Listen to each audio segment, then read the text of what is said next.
Kids college रोडवरील hotel किंगमध्ये सुरू असलेल्या वेश्या व्यवसायाचा पर्दाफाश करण्यात आलाय।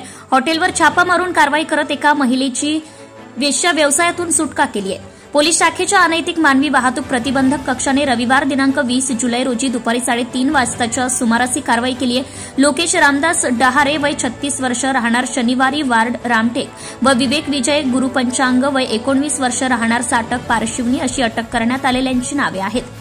तसेच विशाल सोलंकी हॉटेल मालक यांच्या विरुद्ध गुन्हा दाखल केलाय। अनैतिक मानवी वाहतूक प्रतिबंधक कक्षाचे पोलीस निरीक्षक यांनी दिलेल्या माहितीनुसार रामटेक पोलीस ठाण्याच्या हद्दीत येथील किड्स कॉलेज रोडवरील किंग हॉटेलमध्ये हा व्यवसाय सुरू असल्याची माहिती मिळाली।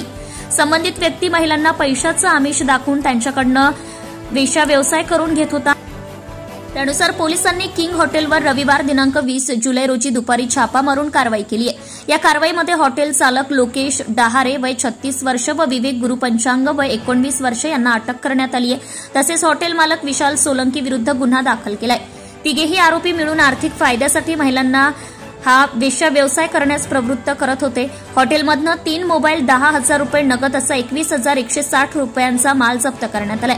तर पीडित महिलांची सुखरूप सुटका करण्यात आली आहे। तिन्ही आरोपींविरुद्ध अनैतिक वाहतूक प्रतिबंधक कायदा 1956च्या कलम 3, 4, 5 आणि 7 अंतर्गत गुन्हा दाखल करण्यात आलाय। पुढील तपास रामटेक पोलीस करीत आहे। जनता टाइम्स जटा टीव्ही चॅनलसाठी राजू कापसे उपसंपादक। Subscribe now and press the bell icon. Never miss an update.